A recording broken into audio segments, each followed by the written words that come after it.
How to hide your likes in Twitter X. So hello viewers and welcome back to our YouTube channel, and in today's video I will be teaching you guys how to hide likes on Twitter X. So without delaying any further, let's get started.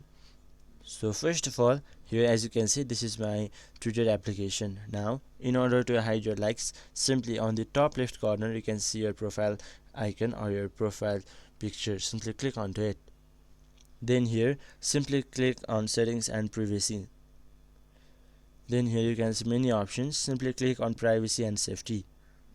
Then here simply click on audience and tagging. Now here simply toggle this both options on. After that, your likes on Twitter will be hidden. So in this very simple way you could hide your likes on Twitter X. So hope this video was helpful for you. Until the next video, bye bye and take care.